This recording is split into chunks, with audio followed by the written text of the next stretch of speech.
Hello, everyone. This is Christina Bart, and you're watching Black Tea News.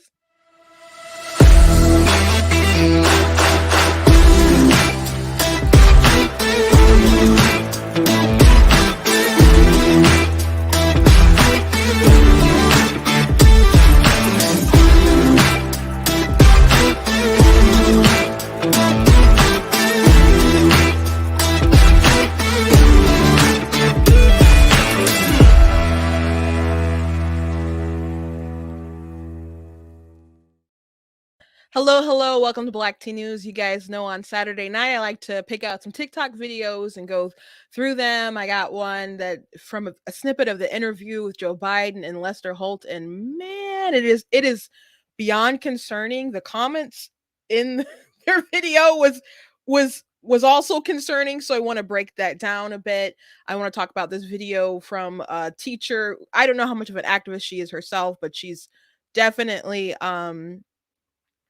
advocating or speaking to them on their behalf. So I want to talk about that because a lot of teachers are very upset that we have these parents who are like, hey, we want some bills and stuff passed because we want to know what kind of curriculum is out there right now. And apparently there's some teachers who don't like it and are threatening that they want to quit. So I we just got to watch the video together. Also I did post a TikTok response to this video, but there was a atheist who said that the Bible isn't pro-life and used all these other metrics from the Bible where which he morphed the argument from, is the Bible pro-life, to which pro-life you're against abortion, to is God evil. So that's a whole nother kind of discussion. So I want to break it down some more. Someone requested that I break it down some more, so I'm gonna go through that a little bit deeper here on tonight. So thank you guys for tuning in. I see somebody from South Carolina stepping in. Thank you. And other folks, some usuals. Before I jump in, I am solo tonight. I normally do have a guest, but the person I had in mind are at their son's talent show, and I love you all to pieces, but you know, those kind of moments are precious. So I think that was a little more important. So I was like, I'll soldier on tonight and do it by myself, but hopefully next week we can have them on. I do have some good news. If you guys, anybody is watching from TikTok, I do have someone who's I'm talking with about partnering about doing something in regards to Black Tea News. I'm not going to say more than that. But you guys should be excited. I'm excited. So I got some things going on as Black Tea is expanding. And I thank you guys for watching. I thank you guys for liking. I thank you guys for sharing. Please go ahead and, share this video around and where you guys are watching it, whether it's Facebook, TikTok, or YouTube. Please make sure you guys are going to blacktnews.com so you guys can stay up with updates, look at different articles that I have. If you would like to support Black Tea News, you can go to blacktnews.com/donate and support that way. We're going to be having sponsorship opportunities open. If you guys would like to do that, like when we go live or something, have, ad on the show, we'll have opportunities for that, and I have had people reach out who are interested in that. So if you're watching and that's something that you would be interested for your business, we're gonna have opportunities for that as well to continue growing Black Tea News. So things are happening. Just stay tuned. Stay tuned. And I do want to also show you guys just a couple shirts for good measure. Please go to blacktnews.com, check out different merchandise that I have, like this Free Canada shirt with that golden fire leaf, it's catching fire, kind of like a reference to the film, if you've seen that film, the Hunger Games, that was so popular back in the day, as if it was so long ago. Also, got Black Tea, the mug, got the Constitution's Glorious Liberty document, got t-shirts, really cool stuff. You guys can check out and get some stuff that would be good for Black History Month. Be better, not bitter. I'm not the victim you're looking for. So check out different merchandise on blacktnews.com. And I also want to mention, because we are drawing near, Monday is the big day. Monday is the big day. I'm releasing a book, another book. This will be my 15th book, actually, that I've released. So it is a vampire romance YA. If you like that kind of stuff, or you know someone who likes that kind of stuff, please consider checking that out. You can go ahead and pre-order it right now on Kindle, or you can, if you want a paperback, you're gonna have to wait till Monday to order it. But please make sure that you do all that quickly, so that helps my numbers and that helps the book launch. So go ahead and just put that on your to-do list if you are interested in getting it for yourself or your kids or your neighbor or your cousin. I have someone who always buys books and they always get them from for their nieces, and man, they've been doing that for, gosh, has it been 10 years? It's been a maybe. I don't, maybe not 10 years. Oh no, it's been 10 years. Oh my gosh. It's been a while. So anyway, I do have people who have been very loyal, and I hope, and I thank you to the people who watch Black Tea News who've been interested in buying stuff. I know people bought Super Kid for their book, for example, and some people have got like The Color of God's Eyes and Slay Your Fear and other stuff like that. So I thank you guys for being on board and being supportive. And so I will not delay any further. Let's just FYI, I'm at my parents' house filming tonight. And if there's any like children who burst through the door, that's my nieces and my nephew. My sister's cooking Thai food tonight, and everyone is here. Everyone is here. So I found a quiet place so I can still be with you all tonight. And it is good. She cooked it for me first because we live together. It is in it, she did a good job. It's kind of like drunken noodle, but without the alcohol. So it was really good. So anyway, let's get to the first video. I'm gonna go through this Joe Biden video first because it was really really sad. If you saw this interview with Lester Holt and Biden, which this is just one section that's really sad to me, but if you watch more of it, it's alarming and concerning. And maybe we'll go into more depth with snippets on Monday, but we're gonna at least concentrate on this video. And then I want to talk about the comments that I saw that really really really disturbed me. So let's go ahead and start with that. Plans toward American citizens who are in Ukraine and might be there during an invasion. What scenarios would you put American troops to rescue and get Americans out? There's not. That's a world war. When Americans and Russians start shooting at one another, we're in a very different world than we've ever been in. Not even on behalf of simply evacuating Americans. No, how do you do that? How do you even find them? This is not.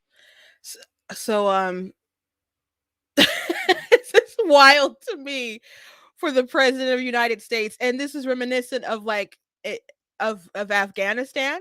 And you can see, and he said similar things to this in interviews regarding Afghanistan, like how would we do it? How would we do um like if you should have got out that immediately when we said, and if you didn't, like, good luck to you. It's like the purge. As a matter of fact, I did a video where it was like the purge. Um because it was just really unreal how America had this "we will abandon you" sort of attitude, and that's coming directly from the commander in chief. And he's like, we'd be in a world war.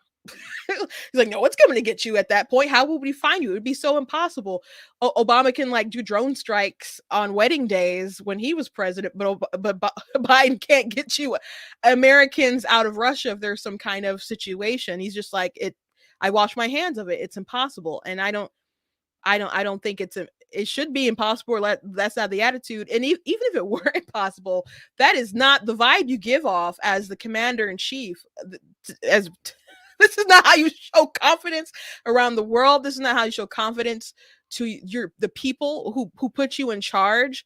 And it gosh, he's so unworthy of his office. He's so unworthy. But I'll let you finish watching this. Not like I'm hoping that if in fact he's foolish enough to go in, he's smart enough not to in fact do anything that would negatively impact on American citizens. But what I've asked is American citizens should leave now.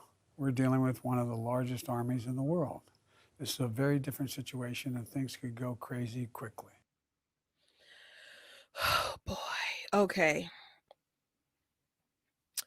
Mr. Biden. Mr. Biden. So what's disturbing to me? He's saying if Americans are over there, something goes down, we're in a world war, how would we get you out? Like he's just throwing his hands up like it would be so impossible. And there are people in the comments who are like, he's right, y'all. He's right, y'all. He's right, y'all. And it saddened me. I mean, it was NBC who posted this particular TikTok, that snippet. They actually posted the snippet of the interview, cut it like that. Um, and maybe they figure there's no way to make this guy look good, so you might as well just post what it is. So there are people definitely trashing Biden in the comments, but there are people who are defending him and saying he's right. Like, what are they going to do?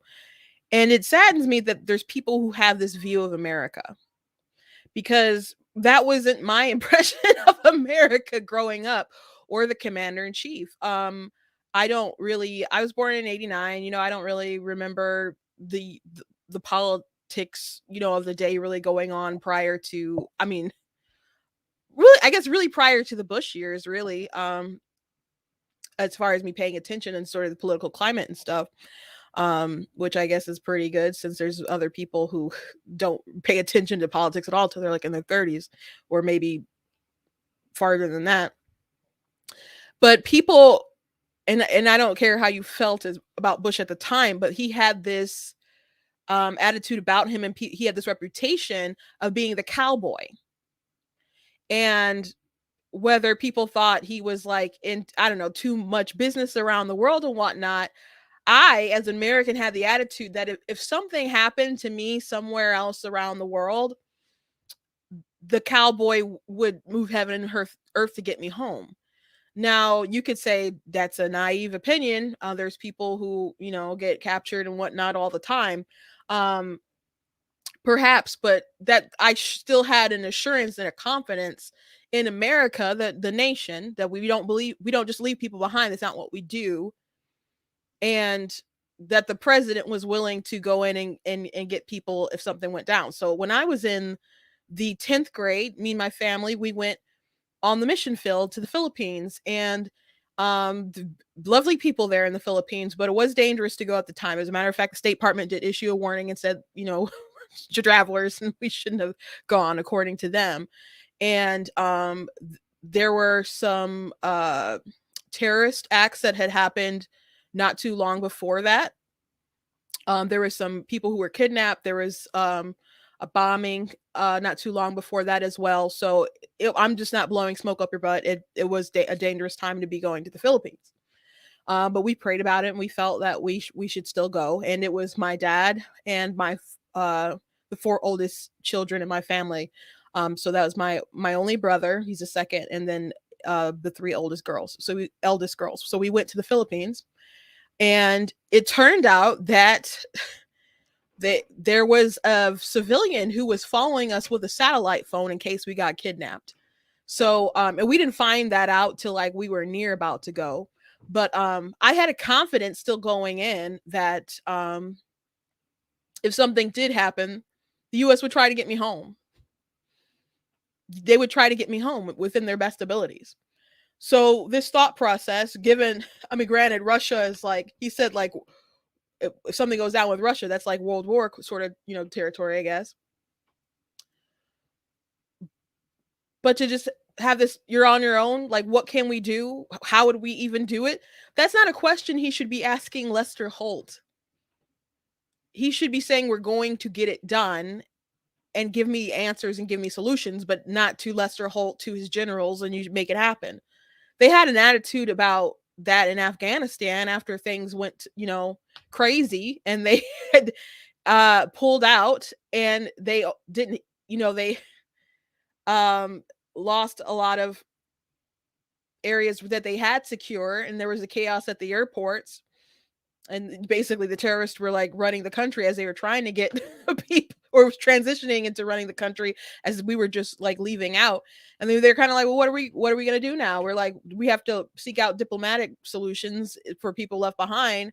And while they're like making all these excuses, you had, people in the UK who were going and getting their folks and making us look bad. People had such a terrible attitude about Trump. Like, he's embarrassing us. He's embarrassing us all around the world. That's what they kept saying when Trump was president. And I can understand people not liking Trump personally. And if you believed all the lies and things that the media spun for the 4 years he was running as was a president, plus like the year he was running for president, So like 5 in total. I can understand why you would maybe be so embarrassed, I guess, but you were wrong and you were misled. And at the end of the day, Trump was willing to project strength, and Biden is willing to project weakness, incompetence, and just really a plain old "I don't care about you" attitude. Doesn't care. I read a Politico playbook article after during the Afghanistan debacle, and someone was explaining, Biden's attitude about it. And yeah, he did support like Iraq war and other stuff, and of course Obama, you'd expanded wars and stuff that Bush was in. Um, but the truth is that Biden did like grow weary of the mission over time, and I think this is from two couldn't have been 2006. When did he say it? Adam Holbrook wrote in his diary that that years ago Biden was saying that we should just kind of pull out. And so they're like, well, what about what would happen to the people left behind? What would happen to like the women and so on? And Biden's attitude was, we can get away with it. They got away with it in Vietnam. We can get away with it. Like, that shouldn't be your attitude, whether you can just do what you want and have the media just cover for you because you have a D next to your name. Like, he doesn't deserve to be the leader of the free world. There's nothing about Biden that projects strength. People were so mad when Trump wouldn't wear his mask, which the masks don't work anyway. Um and he was tested all the time, so you can only if it's to stop you from spreading, and he didn't have it, how was he going to spread it? So anyway, I would try to explain that to people, but Trump was always trying to project strength and that there would be an end, there'd be a light at the end of the tunnel. And Biden chose to project, we you need to be muzzled. This is what you have to do, and everyone has to comply. That so they chose two different narratives and to be symbolic of two different things. And I tried to explain this to people very, very sensitive about COVID stuff, very, very sensitive about the mask. But Biden doesn't project strength, and the fact that so many people are like, yeah, that's so right. What is America going to do? What is Biden going to do? If you're in Ukraine, nothing can be done. You're just if you don't get out right now, you're just stuck. And if you didn't get out of Afghanistan, what are they supposed to do? What were they supposed to do? It's crazy to me that there's people who make excuses for that pullout. Like, it couldn't have gone any better. Like, are you serious? Or it would have been chaotic regardless of.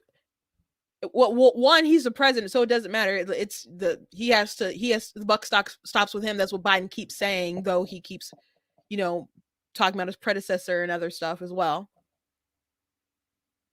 But no one, who else would have done something that idiotically? I didn't like Obama, but I don't think Obama would have did that. and there are a lot of people who supported Biden. There's a viral video of a blue collar black guy. I've played it on the show. I've shared it on my social media. He went on Fox News to talk about Biden and how Biden is just disastrous. And he talked about a lot of things he didn't like with Biden, but one thing he mentioned was Afghanistan. And he said the visuals of people clinging on the airplanes, even falling from the airplanes, will haunt America. It will be a stain on his legacy, but it'll be a stain on America for a long time. Just like Saigon, I guess, was at that time, which Biden should remember because he was around in the government that long ago. So I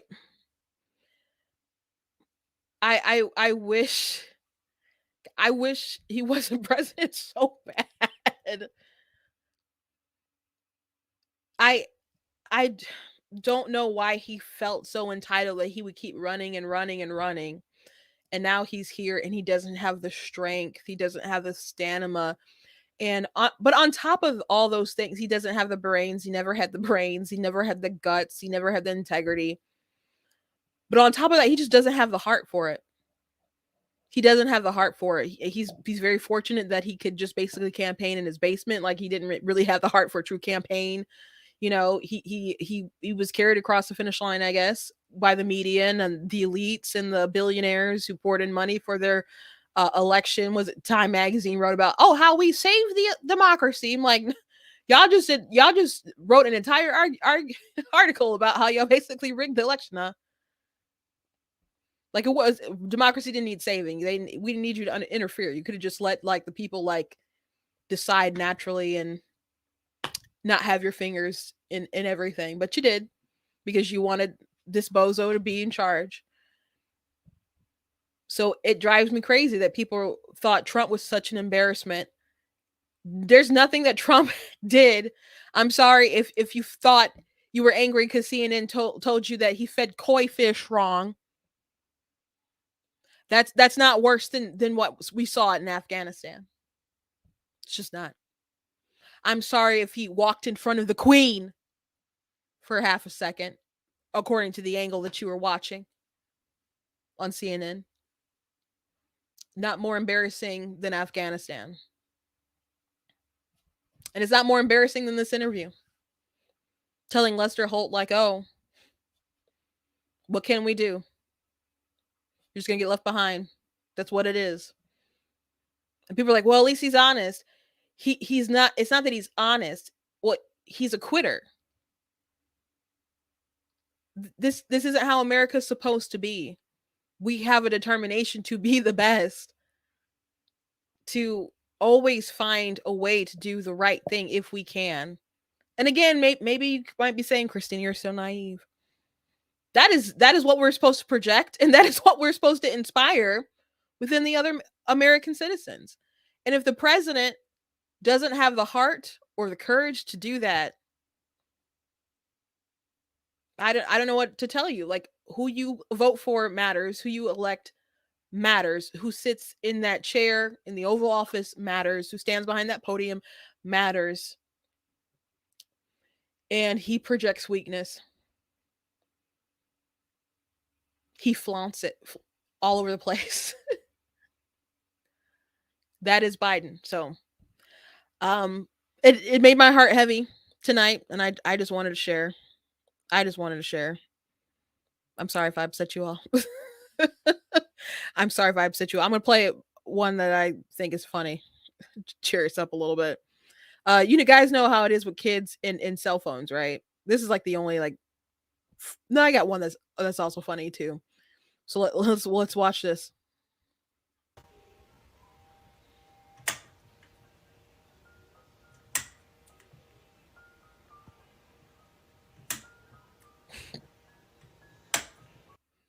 Someone said in the comments of that that it was like there was a film called Lights Out that came out a couple of years ago. It was based off like and someone did an indie film for it, and they made a full feature film. And so when the lights go out, this monster appears. So the kids love the cell phones, they love the tablets. Kanye West got into a big thing with Kim because Kim gave their daughter her name's North, right? North, because Northwest is the name. So gave her a cell phone or something so she could be on TikTok or whatever. And so she's 8, really, really young. And Kanye's like, no, a kid that young shouldn't have a device like that. And so Kim has been saying stuff like Kanye's controlling, etc., blah, blah, blah. And because he bought a house right next to her and stuff, and people, I don't know what else they think is controlling or whatever, but he's just like, I am a father. I don't want to not be in my child's life. So yeah, I will buy a house right next to you so I can see her and he will be around. You know, you really shouldn't sleep with people who you don't plan to possibly be around for 18 years or more. And they were married. So you can't even blame that on like a one night stand or something like that. Yeah, I mean, your children are important, and he has a point. Kids get it's bad enough the kids do get addicted to these things, but kids at 12, 13 make the dumbest comments, make the dumbest TikToks, make the dumbest arguments online. I never see kids that young on when I scroll through TikTok making any sort of good sense. And I'm sorry if you're the one kid who does, because I would have been that kid. But I'm definitely not as wise. I'm definitely more wise today than I was at 13. So I'm sure there's lots of stuff that I would cringe, going back and reading some of my stuff or think stuff how I put stuff, back then. So you have to think about what your kid will be exposed to if they're that young looking at those things on devices like those. Um, but also what they might say that they may not be able to take back. It's the internet. Things that stuff is forever. So you really shouldn't put your kid out there publicly like that for them to just be able to fall on their face and be judged by the whole world. So I think Kanye is right. I'm sorry, Kim. Kanye is very correct on that. I think that's way too young for her to have a cell phone, but and to be on social media like that. So but um I don't have custody of the kid. And I don't know how their custody works out. Um I want to play this video from Live Action News. I just saw this not too long ago, and I think it's a really good explanation to how these people act when you say the term baby when you're in any sort of pro-life debate, and they want to fight tooth and nail to not call it a baby when a fetus is an unborn human baby. That's what it is. You cannot want to call it that. It doesn't change the fact that it's alive.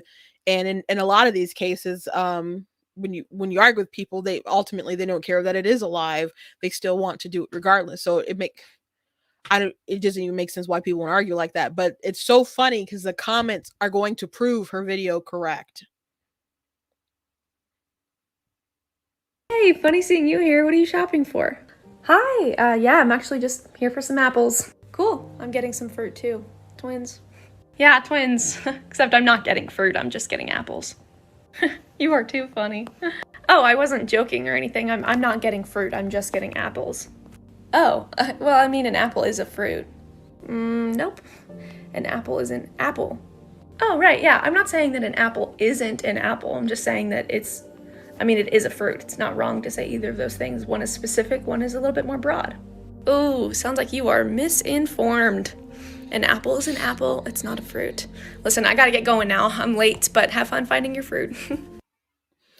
So that's liveaction.org. And so they do a lot of great work for the pro-life movement, do a lot of great videos. She's probably my favorite out of the people who post on that account. No shade to everyone else, but I can have a favorite. That's fine. And people were like, pro-life people were like, this was on point. This is correct. This is exactly how they talk. And they're like, what do you mean? Like, this doesn't make any sense. They're not the same. A baby isn't a fetus. So it just, even though this video is clearly mocking that mindset, they are still fighting for that. And it just went into some crazy discussions. Someone from the UK was arguing with me. They were talking about abortion. I said, well, where in the Constitution does it say that you have the right to just kill people you want because you won't simply want to? I said, asking for a friend, kind of smirky face. Not that I plan to murder anyone recently, but I thought it was funny. And so it turned out she was from the UK, and she said, well, in Europe they have human rights. And I said, well, we consider like human rights, you have them because you're human, not because you like exit through a magical kuka all of a sudden. And so I started asking questions like, well, in the UK, and well, they're from England. I said, can you get an abortion any time in England for any reason? Which the answer is no. I believe the max you can do is 24 weeks. The US, we have some incredibly liberal abortion laws here, even though it like varies state to state, but just in general compared to like a lot of developed countries, it's remarkable. But in the UK, if you're going to do it past 24 weeks, then you have to have like a medical emergency, at least from what I looked at anyway, researching. And so They didn't believe that that should necessarily change. I said, well, why do you think the law is the way that it is, and what would you do? And then they said, why? It's probably that because of viability. And to me, viability doesn't make any sense. I understand why people would go that way, but if what matters is bodily autonomy, what does viability matter? It's viable inside you. That's what viability means. You're able to survive your environment. So I mean, you fling it into an environment where it's not meant to be, or isn't developed enough to survive. No, it's not viable at 8 weeks outside of the mother's womb. Sure, not even in an incubator. But if we chucked you out into outer space, you're not viable either. So yeah, you chuck someone in a space that they're not developed enough or don't have what it takes to survive, they will die. That's absolutely true. um but if what's mad if it doesn't have rights, because she said the baby doesn't have rights until they're born, and the bodily autonomy of the mother is what's most important, then what does viability matter? Because even if it's 24 weeks, 25 weeks, 26 weeks, or whatever, it's it's still inside the mother. It's actually more convenient. My sister, she's gonna have her baby on Tuesday, unless she has it earlier. She has, she's scheduled for it and everything. Uh, and she can feel her baby like pressing on her cervix. It's very uncomfortable. Her feet's super swollen, and she's her other babies like suck the fat from her. She had this baby has this is the first baby she's had where she's had weight gain. This is her fourth one. Um, the other one, yeah, I don't understand what was up with the other babies. They're like succubuses or something, but that's not the case with this one. So she's ready to pop. So as your baby gets bigger, it becomes a greater inconvenience to you. And if you want it, and reasons why you decided to have an abortion prior to 24 weeks, at 6 weeks, 8 weeks, or whatever, could remain true or become true at week 25. Let's say you have a job opportunity, because some people will have it for have an abortion for their career. So what happens at week 25 when you're like, you have this huge job opportunity, and you're like, oh shoot, I can't be a mom right now. Or let's say you had a relationship with someone, and turned out maybe they cheated on you, or in some cases women cheated on the man, and then the man finds out they cheated, and they don't want to be with you anymore, and then they want to have an abortion despite them. And that's awful, and unfortunately a true story, and I've heard that from multiple men actually, which is super sad. But that reason can arrive at week 25. So if those reasons are valid at week 6, week 7, and they don't have rights, what does it matter if it's viable or not? It's still inside of you. Now, if you're like an ejectionist, and you're like, well, you can induce and then have it be a preemie and have someone take care of it, that's it's kind of a different conversation. But most people who mention viability, who I've argued with, aren't like that. So anyway, it spanned off into all these kind of different conversations, and she didn't really have much of a comeback after that. So the people who go on live action and leave comments are just astounding. They're so angry, and a lot of them are young. I'm sure a lot of them are so young, 14, 15, maybe younger than that. And that also makes me sad too. I'm like, why do they feel that they need this so badly? What have we done? What have we done to the world that people feel like they so intensely need this option, and that motherhood would be such a huge detriment to their lives, to their livelihoods? It's pretty heartbreaking. But I thought that video made a good point. I'm going to show you guys a funny one about the Joe Rogan N-word situation. This one was pretty funny. No context that's acceptable for white people saying the N-word. What about the president of the United Okay, States? one context.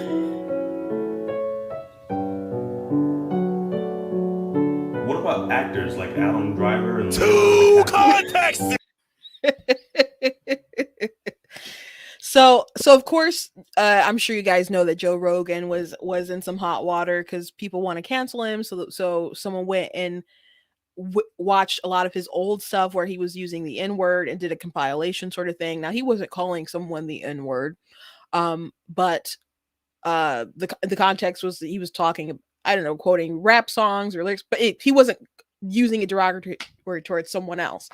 And so they didn't care. They just wanted it to be out there that he used his term. And he apologized for it. I don't think he really should apologize for it. But, Joe was out there making his own mistakes. So people brought up this clip of Joe Biden saying the N-word. And Joe Biden was reading something. I'm sure that's not the only time he said it in this life, I'm sure. But people are like, well, there's a context for that. Well, how come there's no context you want to consider with Joe Rogan? And so people saying there's no context where you should say it. Okay, well, what about these other cases where they have said it? And then people also got a compilation video of the Young Turks dropping the N-word a lot. And I'm sure there was context in all those maybe situations. I'm not sure. I don't watch them like that. But I'm like, that's a lot of N-words to be dropped. It's just a lot of N-words. And again, I've said this before. My sister was like talking to me about it. She's like, Joe Rogan is a comedian who's like, and she said a comedian that's over 30 years old, I would just not expect that they would have not said that. And I'm not making an argument that that's right. I'm not making an argument that that's wrong. But hey, if everyone wants to stop making that word mainstream, you gotta let it die. But people will continue putting rap songs, and people who put in rap songs and movies and televisions and books and stuff like that, they do not have a disclaimer on their products to say this is only for Negroes. Do not buy if you are Caucasian. They don't come with that label. They don't come with that distinction. So if you're alone listening to Lemonade or whatever it is in your kitchen, like Meghan McCain, and you're not saying the word, you're just skipping over it. That seems silly to me. If it's that offensive, you shouldn't. Don't listen to the song or get an edited version of the song. Why? I mean, because even when you self-edit stuff like that, but it's still playing, that's going in your. I don't know how often you listen to it.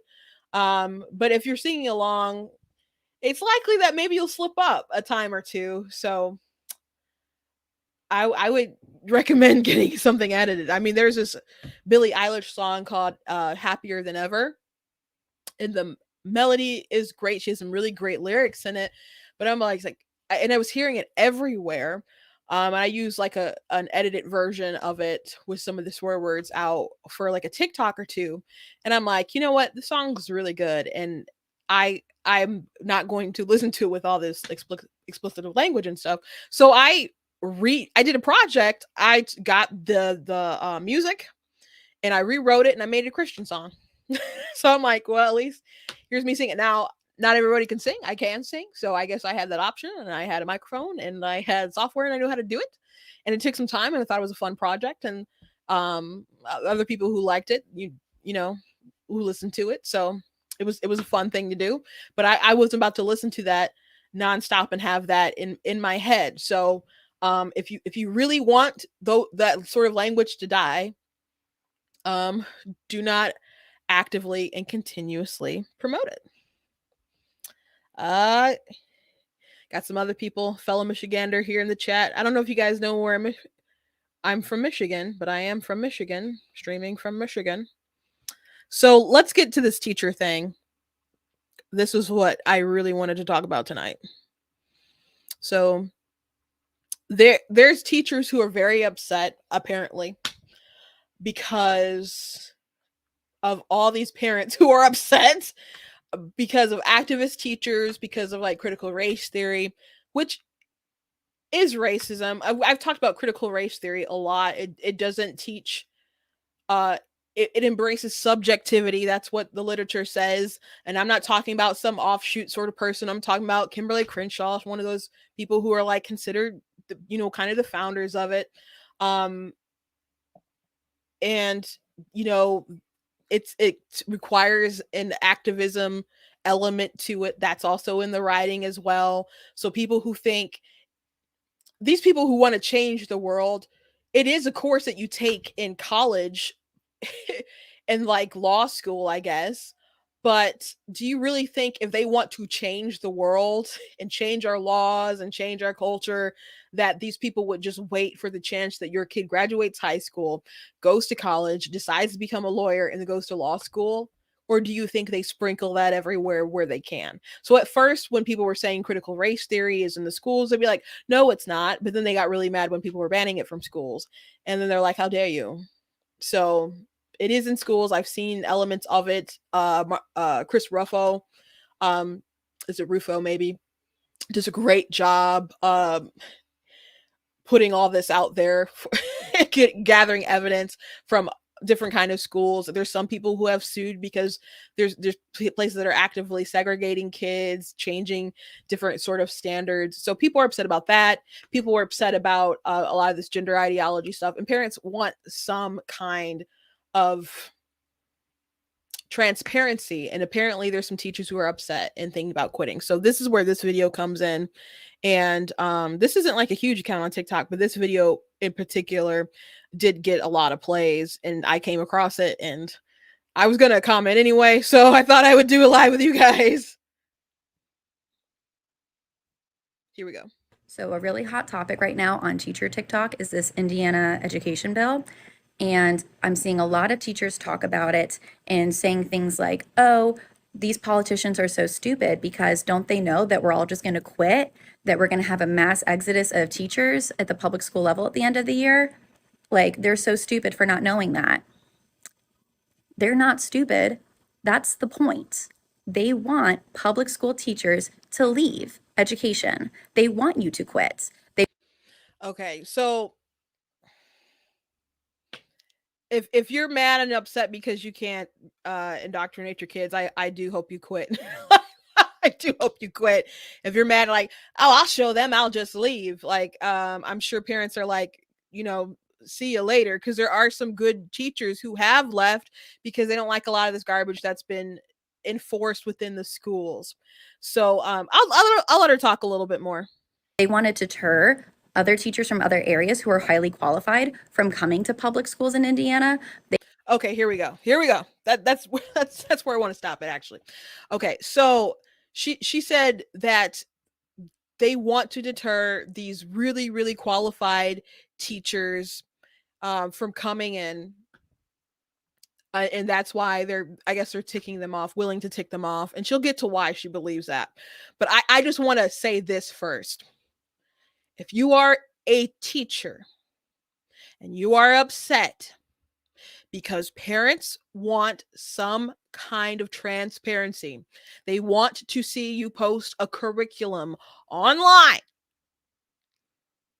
and you are upset about that, I do not care how much education you got. I don't care how highly qualified you think you are. I don't care if you got a bachelor's and all master's and whatnot. I don't care if you can build a rocket ship and then decide to go teach 8th grade science. I do not care, because if you think, and if you are a public school teacher, if you think that you are so entitled to other people's children that it is asking you too much to put a curriculum online and be open and transparent with these teachers, you are not qualified to teach these children. No one should trust you. And I can understand parents are annoying sometimes and they ask too many questions and they butt in or whatever. Those are not your kids. You get paid to teach someone else's children. I'm sorry that people want to see your curriculum. I'm not sorry, but I'm just, like riffing. Those are not your kids. And I understand teachers feel like they're on thin ice. I heard Ben Shapiro say, I want you to feel like you're on thin ice, because those are not your kids. Those aren't your kids. So these teachers who have the audacity to go on TikTok, I'm not talking about her, this one right here, but teachers have the audacity to go on TikTok and be like, oh my gosh, I don't have a American flag, so I had all these kids pledging to the gay flag instead. I'm like, whoa, go get an American flag, please. Or you have people saying, I don't care what you want to teach your kids about gender ideology, I'm gonna teach them regardless. Or you have teachers who are like, I don't care what law you pass about CRT, I'm still going to teach them critical race theory regardless. And there's teachers bragging about how they can find other ways around it. What gives you the audacity? We're saving the children. These are things that they must know.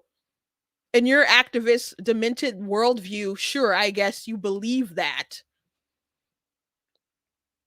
But it's so weird how they feel so entitled to twist people's minds like this, as if other people didn't survive and have a good education back in the day. They're like, they want to keep us from teaching slavery. You guys don't think I learned about slavery? I graduated 2007. I learned about a lot of different things in American history, good, ugly, bad. But you know what? We don't cram everything in there because I wanted to go home at a reasonable time. Okay. There's only so many hours in a day. When you are an adult, there's a lot of things that you can learn, but you trying to indoctrinate kids. And a lot of this stuff is straight up indoctrination that they're trying to do. And parents are sick of it and they don't like it. They're sick of it and they don't like it. It spans across all different kind of categories, and people who saying it's not in schools. The superintendent of Detroit schools was like, "Oh yeah, critical race theory, we integrated, yeah, purposely." Well, that blows your theory that's not in schools. And for the people who don't teach critical race theory anymore because that terms become so toxic, they're moving to diversity, equity, inclusion. I did a video the other day with another TikTok teacher explaining why I don't like diversity, equity, inclusion, because the video itself showed how brainwashed and disconnected she was with the real world. So I want you to teach them math, history, science, ABCs 1, 2, 3, dates, times, locations. And I don't see why it should be difficult posting those things online. And we are moving to a different sort of area in the world because a lot of kids were online and parents could see the sort of things that their kids were learning, and people had questions.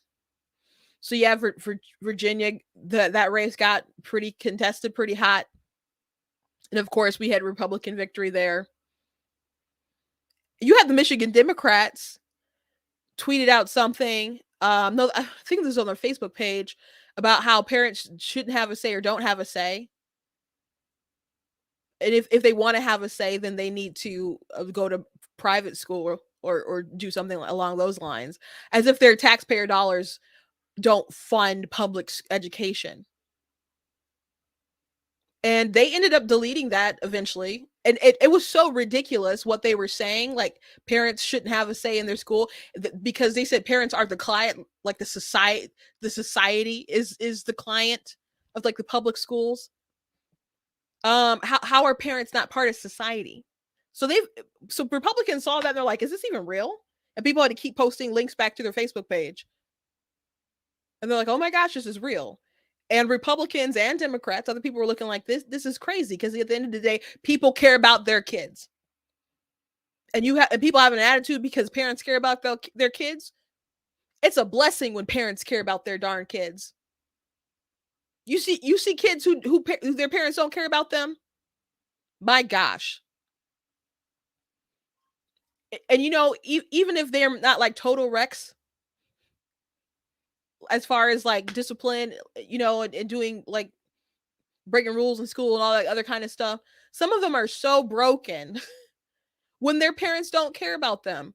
So all these parents who do care about what their kids are learning and taking an interest, I understand some teachers being annoyed, especially if you get into some parents who are like overly aggressive, and I'm sure you'll run into plenty.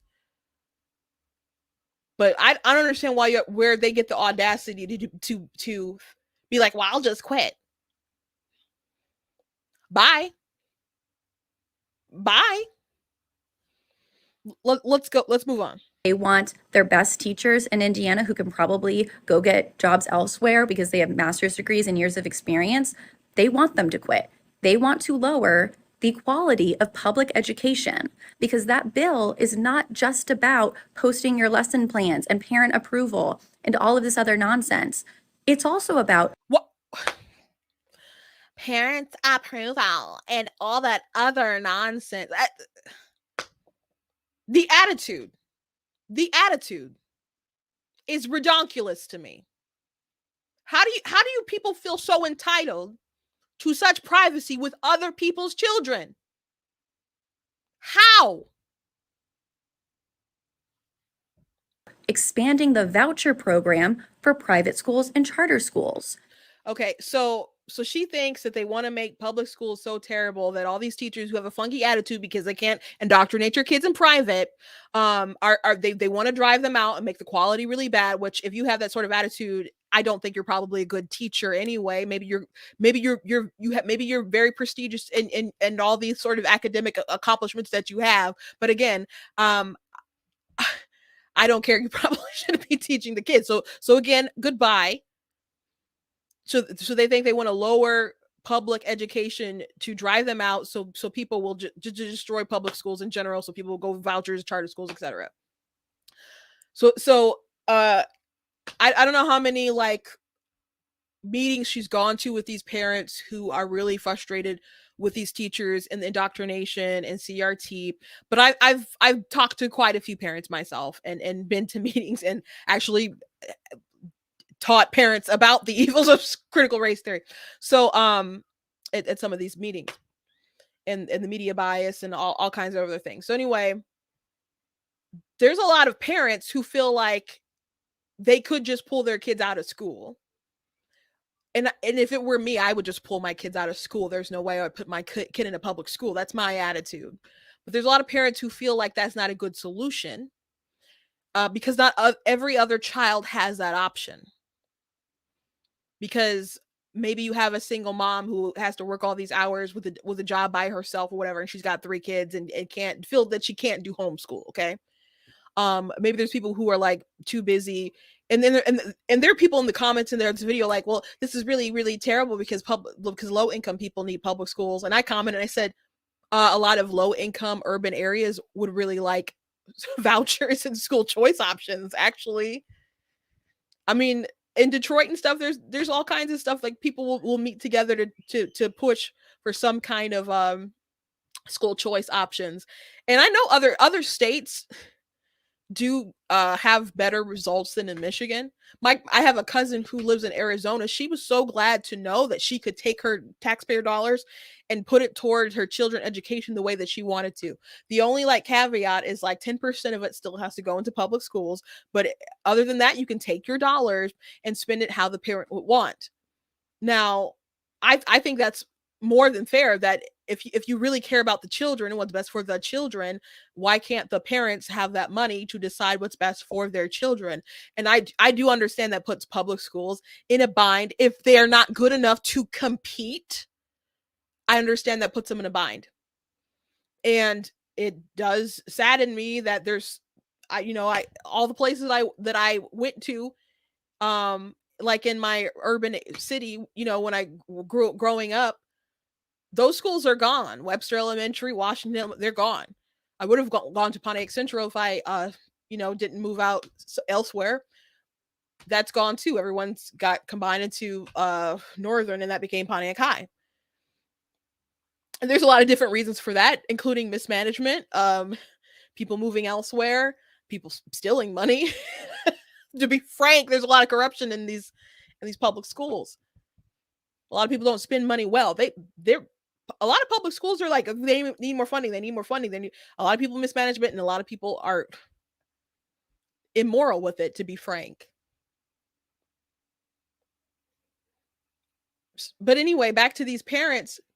They don't want to just pull their kids from school because they are still like, well, what about everyone else who's left behind? What about everyone else's kids? If you just pull your kids out and are like, whatever, you guys are left to be the ones indoctrinated. They don't want to just do that. Plus, it's still something to be concerned about because their property taxes are still funding these schools. So why shouldn't they have a say anyway? If you're public education, you're subject to the views of the public. That's just how it is. I'm sorry. You're not a private school educator. You didn't start a school. You're not doing a small sort of private like tutor sort of gig. You are a public school teacher. You are subjected to the opinion of the public. How it is. You could go a different route in your profession if that bothers you so much. But even if you homeschool your kids, if the public school near you is teaching all the other kids that white people are the oppressors and black people are the oppressed, what kind of world are we creating? What kind of future are we creating? And you can say, well, that's too simplistic of CRT. That's the gist of it. It's more complex than that. I'll give you that. I don't want to break it all down tonight. I have plenty of time. You can go to blacktnews.com. I have some articles about it. You can go check those out. Or you can just read it for yourself. Critical race theory and introduction. You can, and other sort of things.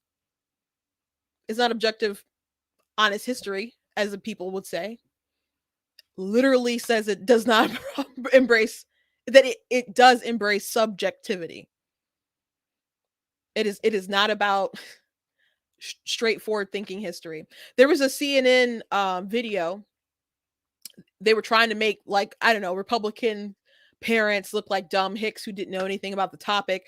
And granted, there's a lot of parents who don't explain it in the most articulate way. But they were interviewing a teacher who about critical race theory, and they're like, well, can it she claimed it wasn't in schools, and she said there's like training or whatever that teachers have, and she's like, can it make you biased? And so in my mind, I'm thinking she's gonna say, yeah. Well, hopefully she would say no, or but she said, yeah, it can make you biased. And then I'm like, well, I hope she's going to say something along the lines of, but we're professionals, so we wouldn't let that happen. But she said, yes, it can make you biased, and that's a good thing.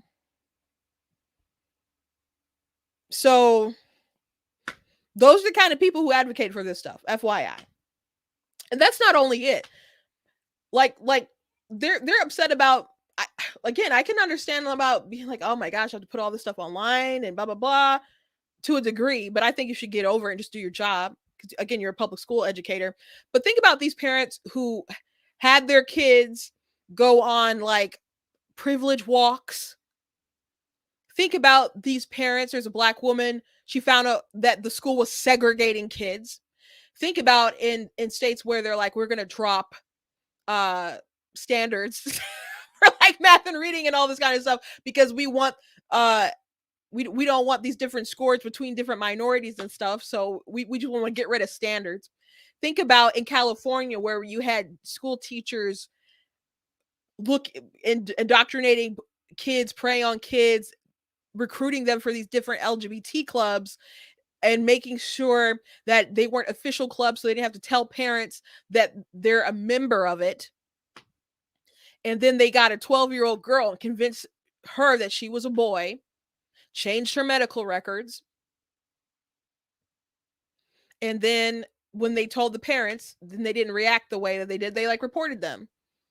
So think about all these different things that parents are hearing and things that parents are experiencing. And to throw a hissy fit because you got to put a syllabus online, are you crazy? And granted, those things aren't happening everywhere, and in the worst case scenarios aren't happening everywhere. But we don't want these crazy activists to get emboldened. And people need to remember there is a fine line. That's not even a fine line. There should be a huge, bold line that you can recognize between you are an educator, but you are not the parental figure. You're not the parent. You're not the parent. And there's some things that you shouldn't talk about. There's some things that you shouldn't interfere. And you should definitely be careful. And you're treading on thin ice when you start moving towards topics that you know that the parents would not be okay with.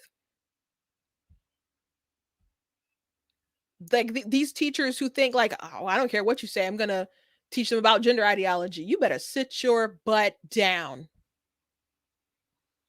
Sit all the way down. So there are parents who do not want to abandon the public school system and just pull their kids out. There's some people, there's Christians who hate the public school system, and they're like, well, I'd rather homeschool and teach them my values and stuff, but they feel like their kid is supposed to evangelize, so they still won't take them out. Like they're supposed to be the light and the salt of the earth in the schools. Now I don't necessarily, that's like a huge conversation about like whether you should be subjecting your child to doing that, and whether you should, I don't know, try evangelizing to their parents instead of you sending them out to the minefield with the rest of the wolves. But That's like a different conversation that I don't want to get into too much today. But people don't want to just abandon the public schools. So they may feel like they can pay for private school, or they can tutor, or they can themselves by homeschooling whatnot. But that doesn't mean that they don't want opportunities for parents who would like to do the same, but they can't do the same. So yes, people are for vouchers, people are for charter schools, they're for other options for parents. So you aren't just leaving inner city kids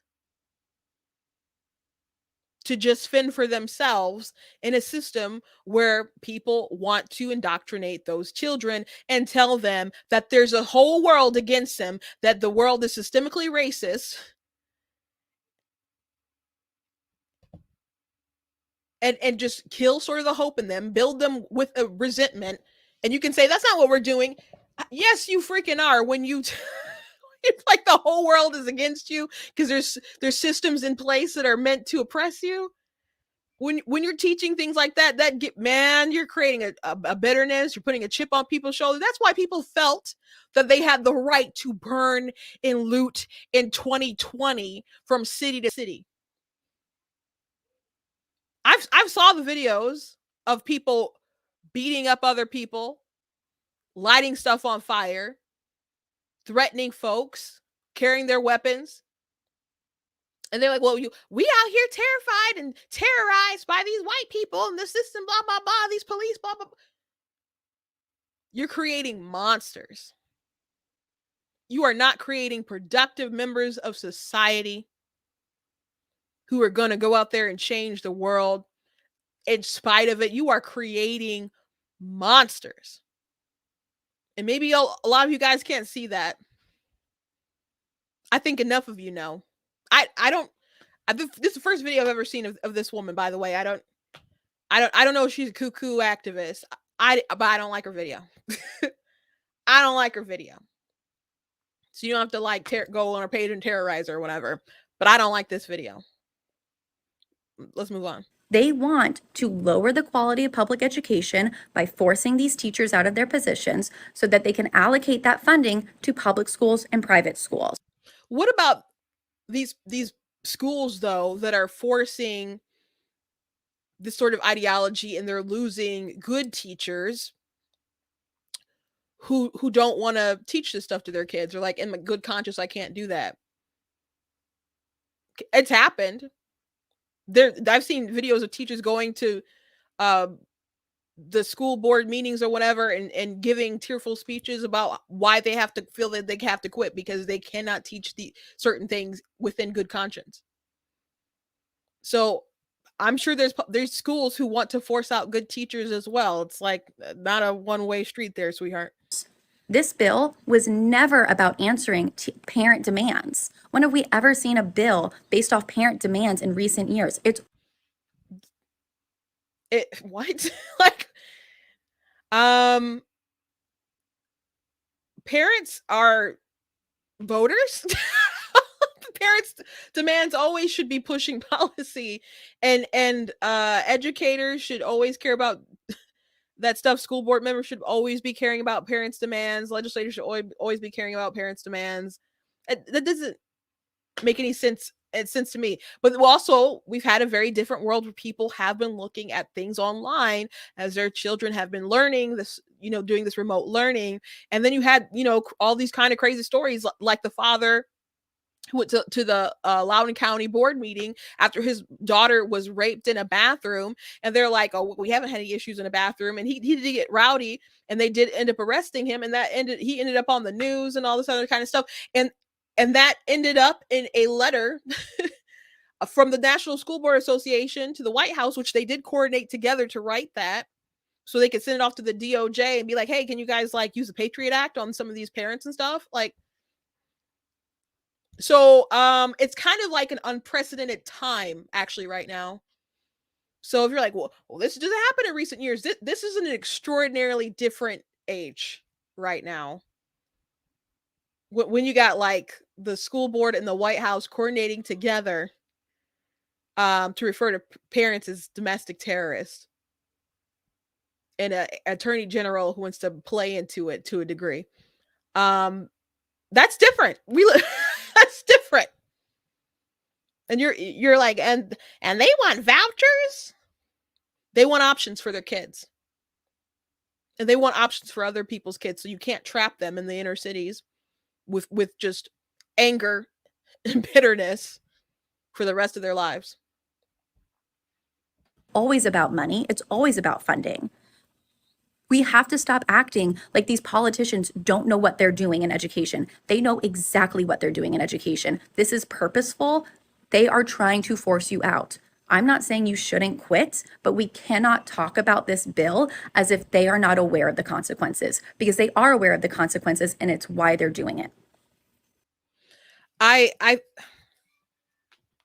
don't know. I think her attitude, and this got a lot of plays, and she's like a smaller account, but this video did very well for her. And I guess it's popular in teacher TikTok, where she's kind of doing her videos and stuff from. Everyone has like a pretty particular algorithm that they fall into, and like they want to make you quit. It seems a bit conspiratorial to me. I do think they want to give money. They obviously do want options for vouchers and funding and for all these other things, but it's not and that's not new, right? That's not new. And it's not immoral that they want options for the taxpayers and opportunities for the taxpayers about how they will take care of their children. So yeah, that's the video, guys. Again, final time I will say this and I will move on. I did not think I would go more than an hour with just myself, but there's at least one more video I want to get to. But I don't know where they get this audacity. By all means, if you're a teacher and you're that upset that you're gonna have to post your curriculum online, I don't know, go join a cult. Don't be a public educator. Go join a cult. Go start one. Don't be a public school educator. So this video, someone requested, I did a duet on TikTok to this, so I didn't have time to really break it down. But someone requested that I break it down more, so I thought I would do it tonight here with you guys. So I'm not gonna go super deep into, like, I don't have like a list of a lot of scriptures and stuff listed, but this atheist. Well, little backstory: Samantha Bee from Full Frontal, Samantha Bee, who does just awful videos all the time. So I guess on her show, she had a woman who was Muslim, and a woman who was Jewish, and a woman who is, I don't know if she's Catholic, but she was talking about Catholicism. And so she was asking them about the major religions and their opinions on abortion. And the woman who's, who was talking about Islam, she said it doesn't say that you can't have one. And the Jewish woman claimed that in Judaism you can get an abortion, and if your life is in danger, that you should have an abortion. And I do know that they're very big on like life affirming things, but like with attitude with a vaccine, like you should get this. I mean, at least Ben Shapiro, when he was explaining it, was kind of like, you should get this because it will help save other people, or other people. I know a lot of Jewish people who weren't saying stuff like that though, but like on the internet, I was seeing people say things to that regard. But, and I have heard people say that the life at first breath thing, but I don't know. I know a lot of pro-life Jewish people, so I don't know if I think that is true. I'm obviously not Jewish, but from my understanding, they are just not in everybody's business like that. So there was one time someone who was running for Congress in the 14th district, and they were Jewish, and I found out that they're actually pro-choice. I was like, what? And they're like, well, we hate abortion. And I asked a few other Jewish people that I knew who were conservative, and they're like, well, we don't like it ourselves, but basically they don't want to impede on the woman's choice, basically. So they still consider themselves pro-choice, because I guess, that's what they're not for. Pro-choice to say they're not for abortion, they're just for the choice to have it, which I don't think makes a lot of sense personally, but that's how it goes. And a lot of Jewish people don't even feel like, really, Christians were like, it is literally our duty, our commission to convert you, to talk to you about our religion and all that stuff. Like that is the great commission Jesus gave. That is part of your Christian walk, and Jewish people are a lot more like kept to themselves and not really about sharing it like that. So um so maybe that's kind of where they're coming from. But the person who's talking about Christians, they specifically talk about Catholicism, and then they're like, well, these men who are figured out that this is what they wanted to do, and they don't have families, and they're eunuchs or whatever, or people who don't have sex. So they said all this stuff to like just kind of make them invalid in their opinions regarding it. And they're like, well, the Catholic Church says you can't have an abortion. And then Samantha Bee's like, is it in the Bible? And she said no, which isn't true. I wrote a good article on blacktnews.com about, yes, the Bible is blatantly against abortion. So anyway, an atheist stitched that video when he duetted it. So he was just watching it while he played that Samantha Bee video. And then someone commented and said, the Bible has pro-life values in it. And so he made this video. I'm going to play it all the way through, and then I'm going to try to break it down a bit by bit. Because he goes through stuff really, really fast, and I don't know how quick I'm going to be able to pause it all. So I'll let you all watch it first, and then I'll break it down bit by bit. Pro-life values are in the Bible. Oh yeah, totally. Like when God told Abraham to sacrifice Isaac, or when God flooded the whole world, or when God taught priests how to force abortions onto women, or when God sent an angel to unalive the firstborn Egyptian sons, or when God commanded fetuses be ripped out of pregnant women's wombs, or when God took the lives of Job's kids as a fun little test, or when God sent his own son to be a human sacrifice. The Bible is so pro-life, because after all, the pro-life stance is actually about not caring about life at all. So obviously that shifted in a lot of different places. Especially the end when he's like, the pro-life position is about not caring about life at all. Like that is a silly little untrue dig regardless. So first of all, what does it mean to be pro-life? Pro-life means that you're against abortion. When you are a pro-life advocate, and there's people who try to include it with other things, especially like pro-choice people be like, oh, are you against war? Are you against the death penalty? Are you like, you can ask those questions, but if it's to like stray away from the, is it wrong or right to kill babies, like that's a conversation, so we can stay on topic. But pro-life means that you are against abortion, and the reason why we are against abortion is because we believe in the right to life for that child, and it should have a right to life. So that's what that's actually about. Okay, so then he went into a route that was really, and people talk about this a lot with religion, and some Christians have a hard time sort of talking about it and articulating it, especially if they're not well studied, about the nature of God and his judgment and whether or not he is good or he's evil. And atheists, like, it's like low hanging fruit, I guess, for atheists, to go this sort of route. So he's shifted it from, does the Bible have pro-life values, because pro-life means that you're against abortion. That's actually the topic.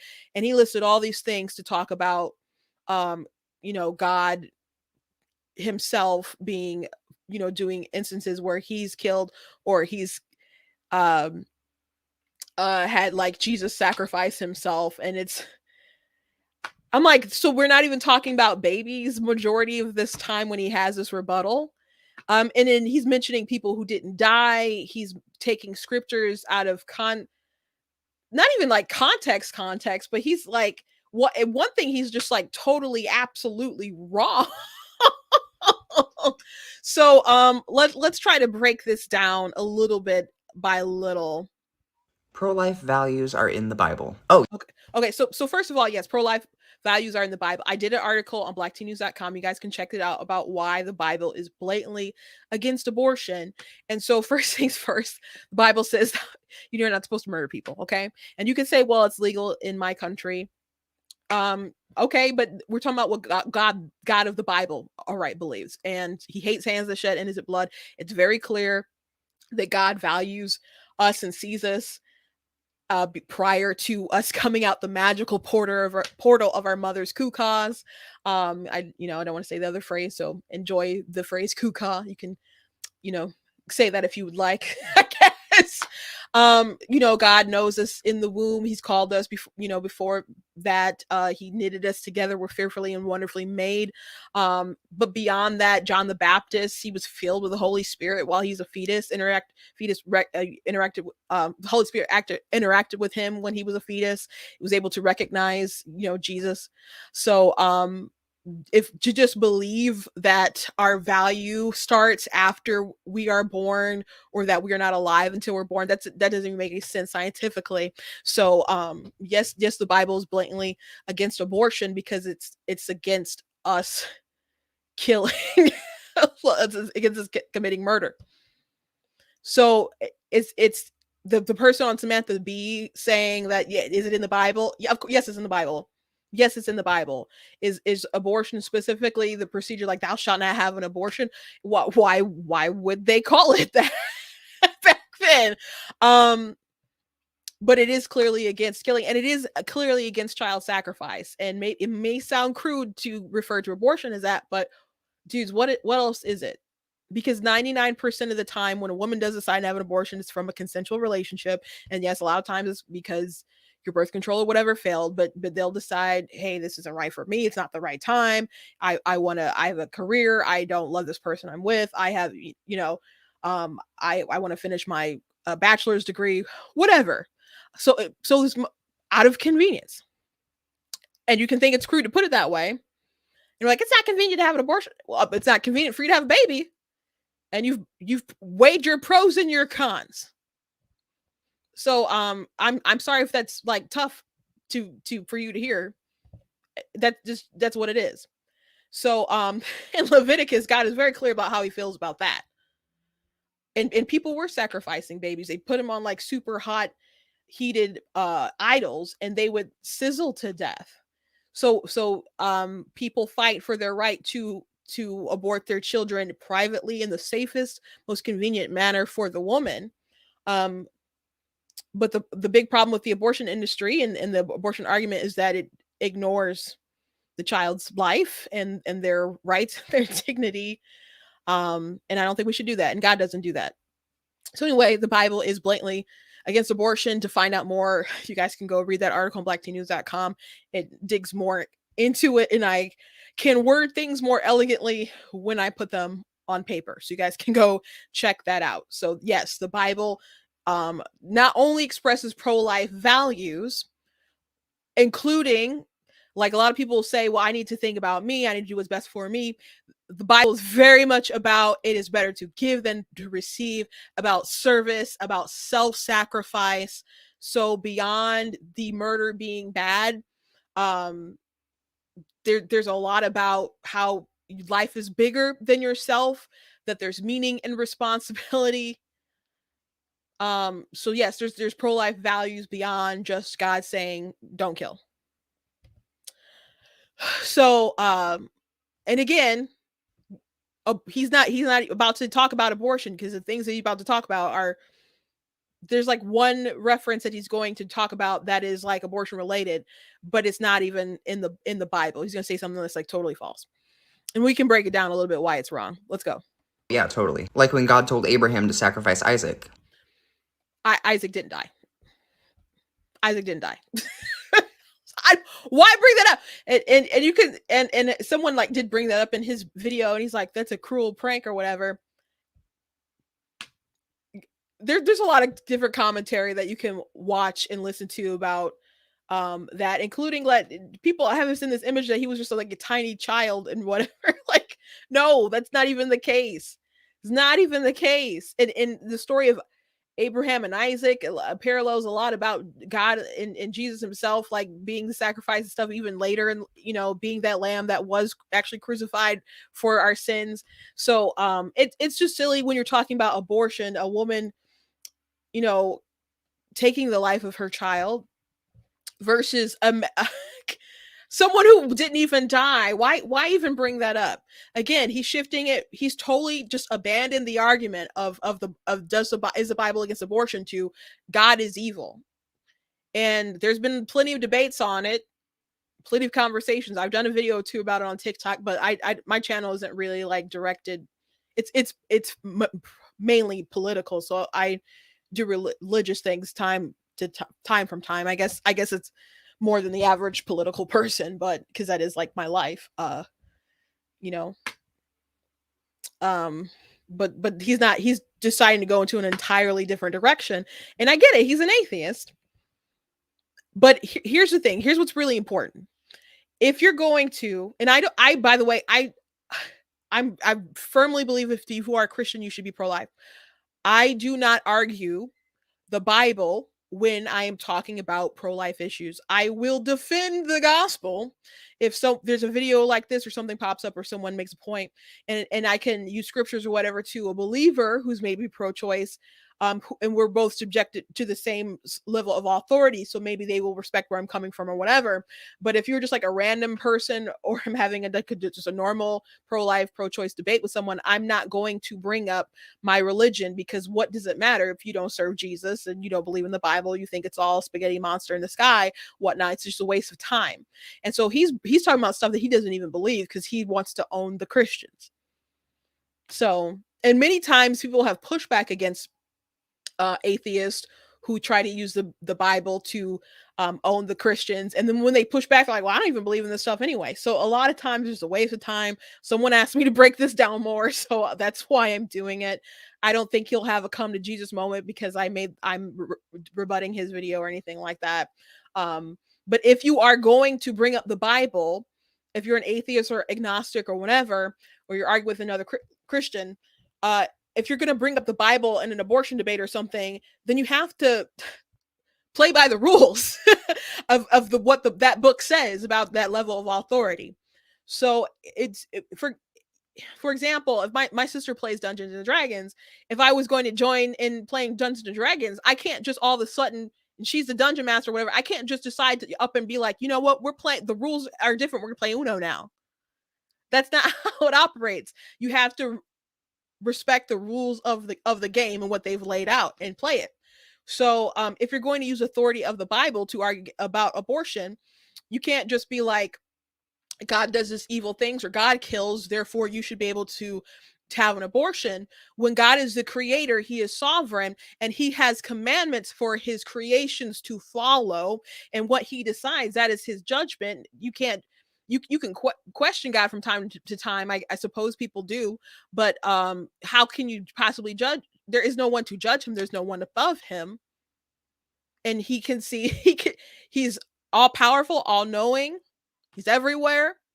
There are things that he knows and understands that we don't understand. So how can you judge his wisdom? And people will do it all the time. He's an atheist, okay? But that is like the Christian perspective. So God has rules that he lays out for his creations, and one of them is, dude, you're not supposed to kill. So God issuing judgment, which a lot of the things is going to talk about, is God issuing judgment. So God issuing judgment is different than a woman having an abortion. There's nothing in the Bible that sanctions a woman or a man to just be able to kill their children at their whims. There's nothing in there like that. And we don't have that sort of power. We don't have that sort of responsibility because we are not God. So FYI, that's how it works. And he's not playing by those rules, but that is, I just want people to have that sort of understanding. Or when God flooded the whole world. Or when God... Okay. So first one is the flood. So actually I did a video responding to someone mentioning a couple of actually these things that he brought up in a conversation of God and his judgment, and is it good, is it evil? And so one thing you have to understand about the flood, because they're like, God flooded all these good, good people. I'm like, how are you judging that they are good? Because if you go back and read Genesis and read about this time, it says that the earth was corrupt, the people were corrupt, they loved violence, that every thought in people's minds were evil. And I'm like not quoting scripture and verse word for word, but you catch my drift. Like that was how the world was during that time. So according to the Bible, there weren't just like a massive amount of good people that he just decided to just take off the face of the planet. Now, as far as like his judgment and deciding to do that, people act like God's just like, haha, I'm gonna kill everybody. Like that's not God's attitude. He was grieved that the world had gotten so just terrible. But he instead of just like annihilating everyone and people getting more corrupt and more evil and just continuing to go down a dark path, he opted to pluck out this one family, this one righteous man, and be like, you know what, we got to start over, and we're going to start over with you. So prepare, get the ark together. And you know what? Maybe there are other people who were, but wouldn't be willing to listen to that anyway. And you can say, well, God didn't need to flood the planet. Well, I reckon he felt he had to, since there was a lot of evil people who were that corrupted. And so a story that I tried to relate in our human perspective is the what happened with the bombing in World War II. So there was one TikToker who did a video. Someone asked, like, was it necessary to bomb Hiroshima and Nagasaki? And this was someone I follow who's a historian, and he said it wasn't necessarily necessary, but because they could have did like a land invasion and gone that route, but it would have been terrible. Like the whole entire nation was like prepped to commit suicide, basically to die for this war. So not only would have it been brutal for American forces, it would have been brutal for the Japanese people. So them dropping the bombs in the manner that they did, they're like, oh shoot, we didn't know that they could do this. And it obviously got them to surrender. So that's something that humans did that people find to be such a monstrosity that we felt was still for the greater good. So if humans could come to that sort of conclusion to do something that brutal and that violent, is it possible to just kind of speculate that God felt that he needed to do what he did for the betterment of mankind later on? And you can ponder on that later. But again, that's really a question of God's goodness versus his judgment, which he did issue a judgment. That's why he decided to do versus like we're having an abortion discussion and he went off topic. But just a little food for thought. But God was issuing his judgment. He wasn't aborting the entire world. Not the same. And even still, God issuing his judgment is different than his creation sinning and disobeying his commandment of thou shalt not kill. Again, you're going to use the Bible as the authority. You have to like play by the rules. So that was it the second one he said? Anyway, let's keep going. Taught priests how to force abortions onto women. Okay, so the next one he said was priests force abortions onto women. So he's referencing Numbers chapter 5, verses like 11, I think, through 30 something. But it is a chapter 5, at least know that. So I've had to read this chapter so many times in the past year and talk about it so many times because I don't know if somebody put it on Twitter or there was a TikTok that got around or a Reddit post, but there is a lot of pro-choice people who just absolutely believe that this passage sanctions abortion and that God tells you in the Bible to basically how to have one. So just to briefly go through this, there's a really good video that on YouTube about Numbers 5. I can't remember off the top of my head who did it, but I did post it on TikTok. But this passage, if you read it, it's not about an abortion. It's about a woman. She has a jealous husband. He suspects that she's been cheating. And so instead of like throwing her to the mercy of, the jealous husband, she goes to the priest and they have like an oath that she has to say. She has to take some bitter water, and there's going to be a supernatural sign of like her thigh or her belly like expanding or something like that, and people will be able to know if she's guilty or not guilty or whatever. And the curse that will come upon her after she's made this oath, historians believe that it will be that she will be barren, but there's no the scripture doesn't give any indication that this woman is actually pregnant. Now, it's again the concoction that she does drink when she says the oath is just dusty temple water. It's harmless. So if she drinks it and she's done nothing, it takes a supernatural sign for something to even happen. And she doesn't die. She doesn't have a miscarriage. But even if she did, that would still be God issuing a judgment. If pro-choicers are making the case that abortion should be God supernaturally making it happen rather than you going to Planned Parenthood, I'm more than willing to meet you in the middle there. I'm more than willing to do that if you're willing to do that. So the water is harmless. And so some people have said it's not harmless because there's barley, like wheat, also in the concoction, and people would use that for abortions. Problem with that is that she doesn't consume it. The barley is for grain sacrifices. Grain sacrifices in the Bible, you would like give that to the priest or whatever. So that wasn't for her to consume, and she doesn't even like bring the offering. Like her husband is supposed to bring the offering, so she doesn't consume it. What she consumes is like temple water, it like from water that with like temple like dust in it or something. I'm sure it tastes gross, I'm sure it's nasty, but it's not God inducing an abortion. Now the reason why people think about that it is because there's a poor translation in the NIV, and the NIV is like unique to this, that says like the phrase miscarry, but it's purely a it's obviously a mistranslation. If you look at other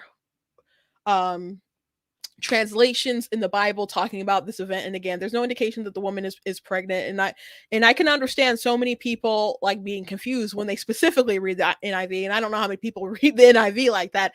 I think someone just did it, probably a TikTok about it, a Reddit post, an article or something, and it just got around, and people just keep repeating it. But unfortunately, at this point, it's been debunked so many times that I don't know. I find it hard to believe that people are bringing it up in good faith. And so my advice, and I don't know how many people are watching it are at this point are Christian, because this is gonna be the last video I talk about. I don't know how many people are Christian, but if you're watching this and you're an atheist and or agnostic, or you just have questions in general, and you read something or you hear something that sounds really weird about the Bible, maybe it's super violent, or something like, oh my gosh, the Bible supports abortion, or the context of like Bible and slavery or something, go before you go on TikTok and talk about how awful God is and how awful Christians are, and the monster mean spaghetti monster in the sky or whatever. Go seek out commentary from non-bitter atheist sources and try to see how they explain it. Go look for the good faith argument before you make your bad faith one. Go do that first. If I hear Joe Biden or something about Joe Biden or something that sounds really crazy, I will try to look it up first. When I heard the crack pipe story the other day, I'm like, what?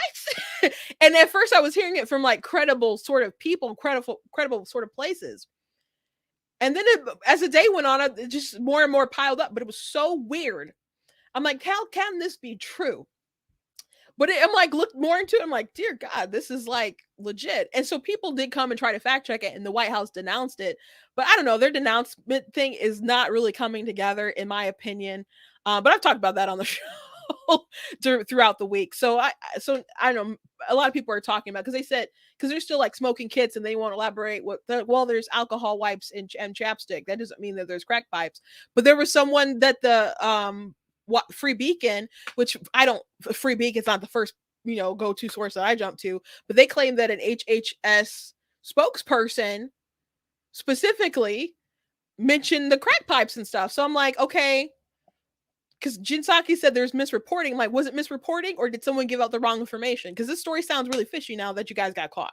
So it's just kind of like a funny, bizarre thing to talk about now. But my point is that at first I wasn't ready to just jump on and start making bad faith arguments. So if you are, someone who wants to debate Christian ethics, or you're in some kind of atheist or whatever, before you jump to the bad faith argument, please go seek out some kind of explanation to why the verse is the way that it is. So let's go on. If there's other commentary on Numbers 5, and I did write about that on my article on blacktnews.com. If you guys want to check that out, I did reference that. And there's some other passages that they try to use as well that they're confused about. So there's more resources. Go to blacktnews.com and check out that article, and I think it's called "Yes, the Bible is blatantly against abortion." I think that's like the title of the article. Or when God sent an angel to unalive the firstborn Egyptian sons.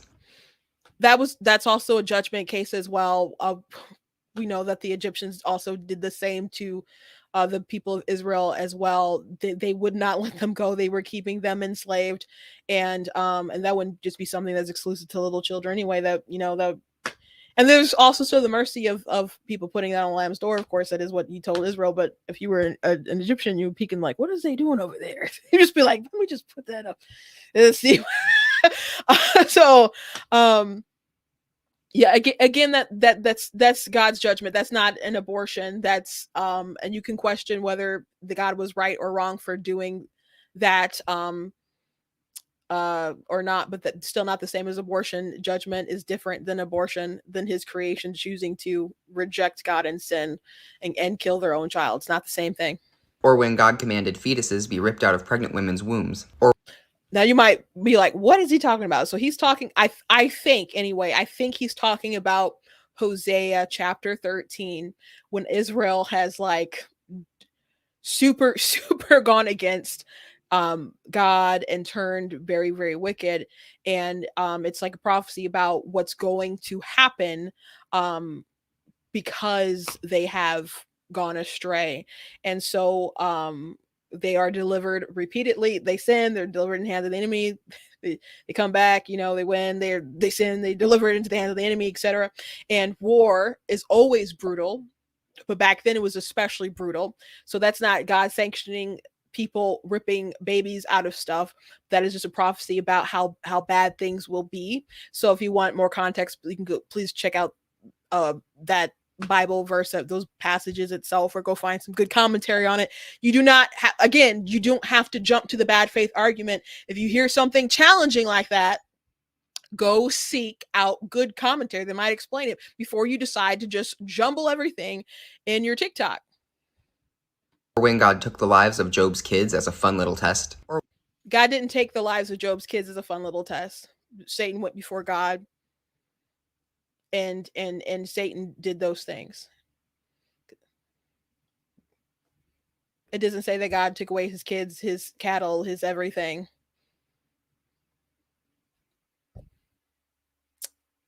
He's just totally wrong about that. Now you can go ahead and go in that, why would God do those things? And after Job lost so much and his wife said, curse your God and die, do you know what Job said? He's like, we can't just serve God when things are good. You just want to serve God when things are good? And Christians have to learn those things the hard way. And they have to still be committed to their faith. I mean, I guess you don't have to. You have a choice. And those are kind of deeper, I guess, tougher conversations we can have for another night. Or maybe on Project 31. That's like my religious blog or podcast, rather. But again, that's not, it's not abortion. Another thing to keep in mind, that Job was perfect. People like, nobody's perfect. God said Job was perfect. So you give it to him. But when he would meet, and have feasts with his kids, and he'd do all these sacrifices, he would sacrifice for his children in case they sinned or whatever. So it doesn't say that everyone was perfect. And I don't want to read too much into the scripture. And I don't know if something else could have been going on as well, as to why God allowed those sort of things to come to pass as well. But just because you have a relationship with God doesn't mean that your children also have the same relationship with God as well. It doesn't mean that everyone else in right standing. I mean, his wife didn't have the same attitude that Job had. She said, curse your God and die. And people have questioned, why was Satan able to take the kids and his, all his, like, his possessions, his cattle and all that kind of stuff, and leave the wife? And people joke about, she must be that bad that still like torments him.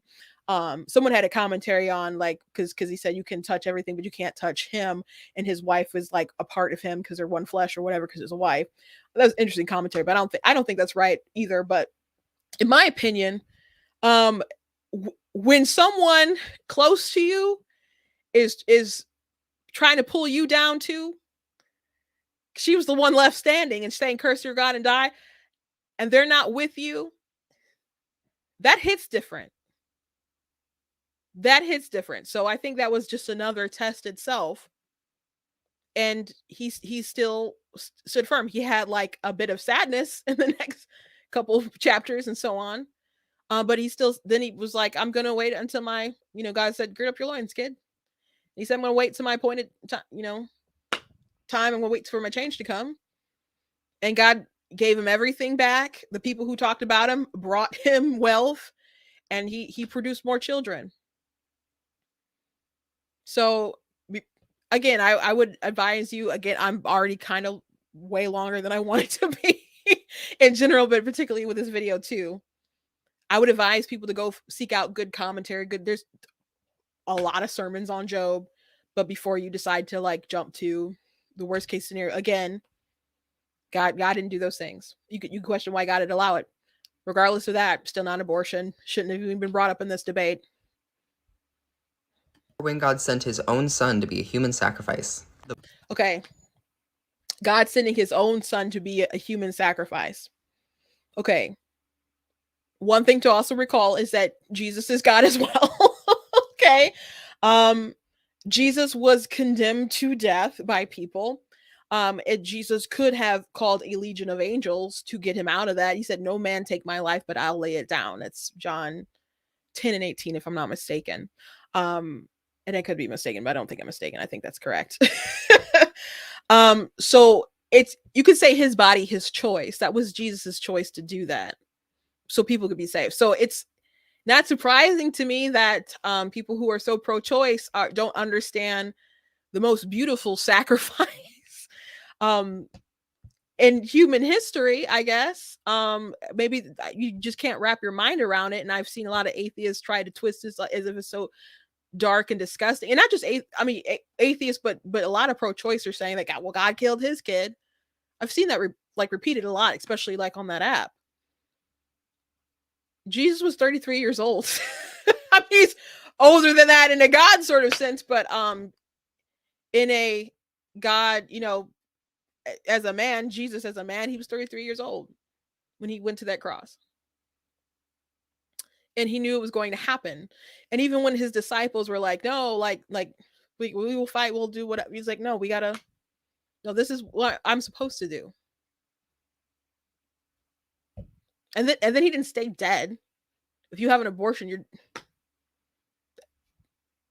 you destroy that life, and it's not going to raise again in 3 days. So again, not something you really should have brought up in this debate. Someone said the poor kid is so bitter against God, it's sad. I agree.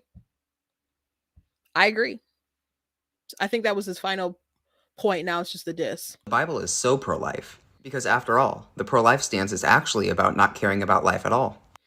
So I think that relates back to so many people talk about pro-lifers, and they're like they're just controlling. They don't care about the women, and what about foster care? What about so they just do all these sort of projecting to distract from the conversation. The conversation is it a life? And scientifically, there's really no debate about that.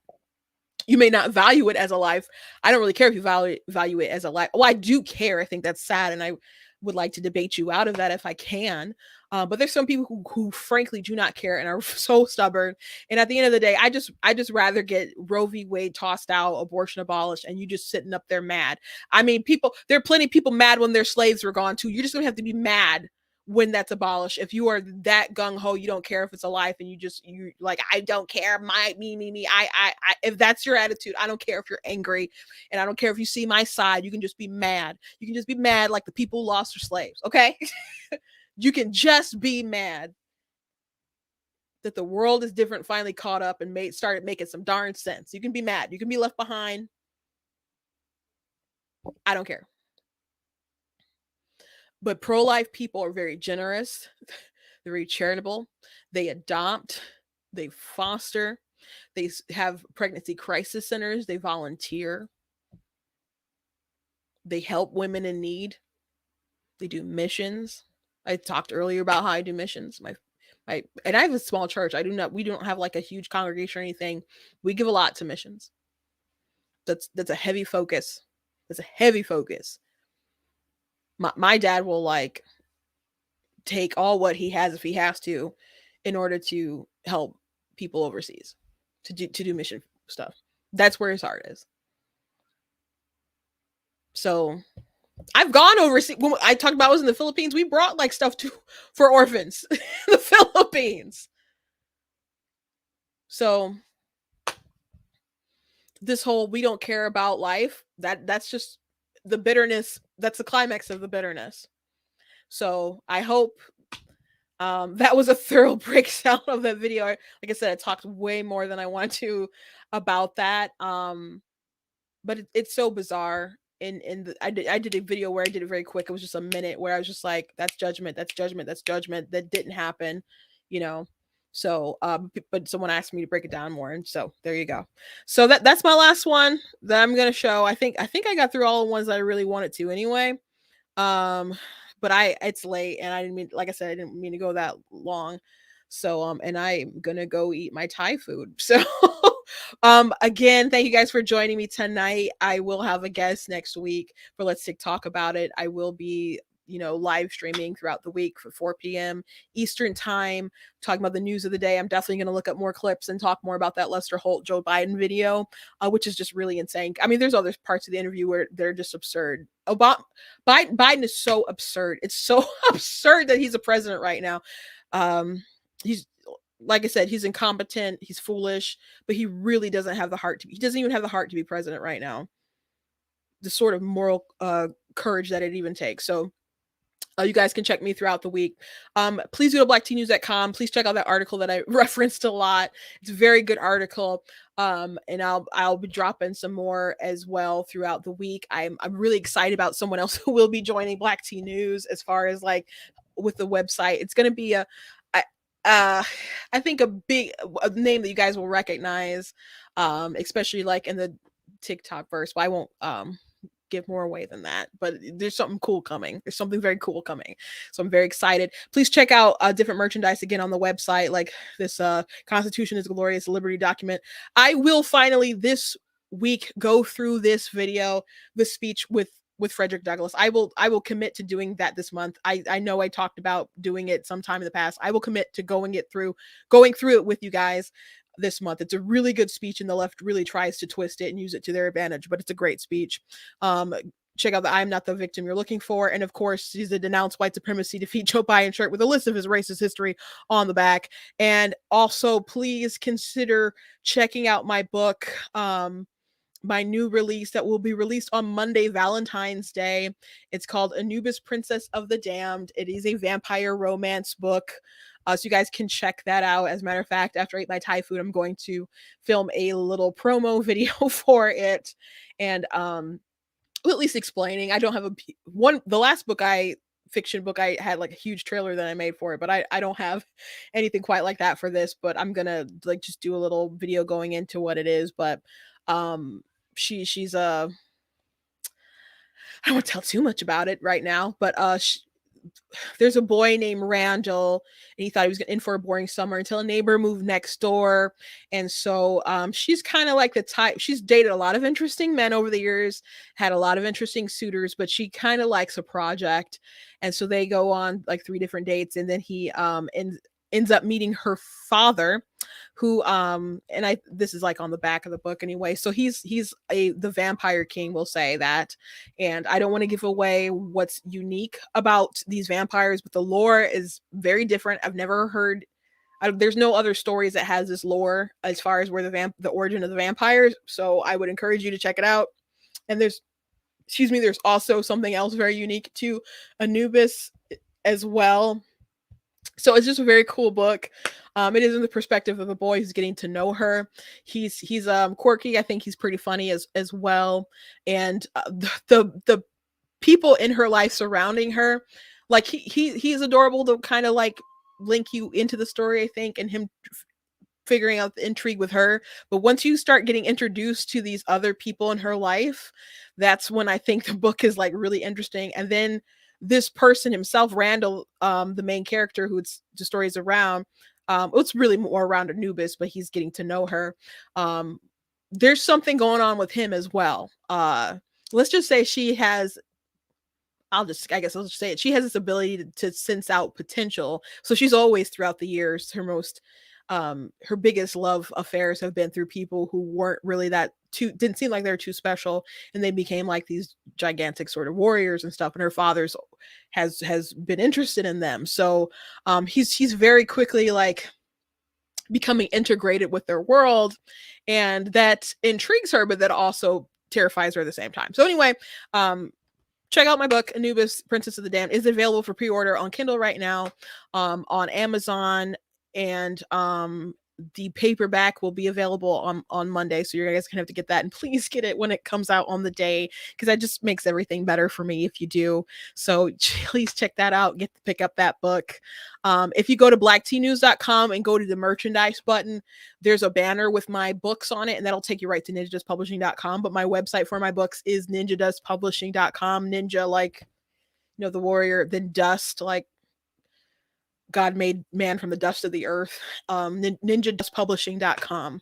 So the reasons why it's Ninja Dust, because in my book Super Kid, he believes that God made it with a certain amount of ingredients, and one of them was ninja dust. Ninja dust is the dust that, because ninjas are so fast, all they leave behind is the ninja dust. So yeah, so that's why it's called ninjadustpublishing.com. And I have this is my 15th published book, so you guys can check out other stuff that I've written as well. So I appreciate you guys supporting Black Teen News, but I appreciate people who go out and read my books and support it, and people who've also gone online and reviewed it as well. So that's my big project. I've been so slammed lately, but I've still been able to put up my videos. So I appreciate you guys being a constant in my life. Someone said they just that's okay. Someone just said they missed it live and they'll have to watch it later. I appreciate people who watch it live. I appreciate people watching on the playback. So no need to apologize. It is fun seeing your comments and interacting with you guys. Georgia said about that atheist guy. I pray that the guy for him to understand the Bible one day. Oh, they said that she used to feel like he did, and then he read the entire Bible and was shocked. So yeah, that's definitely encouraging. People should pray. And there's just atheists that I follow on. Well, he's not an atheist anymore, but he used to be an atheist. He used to like debate Christians under the table, including his grandfather. Like, he debated his grandfather until he could not say a word. And then one day he was dying. And he was like, you know what? He just went ahead and prayed. He's like, he didn't even pray for his salvation. He didn't pray to really be saved, like for his life. He just wanted the truth. And he felt like the Lord speak to him, and then his eyes were sort of open, and he recovered, and he ended up moving, out to Alaska, and then he has a family. So his life like totally changed when it was supposed to end. But there's redemption, and so yes, that's good advice. So thank you for saying that, Georgia. I appreciate you saying that. So yeah, we just have to keep him in our prayers, and I'll keep debunking at the same time, because we like to do that at Black Teen News. So anyway, thank you guys for joining me tonight, and I will catch you on Monday.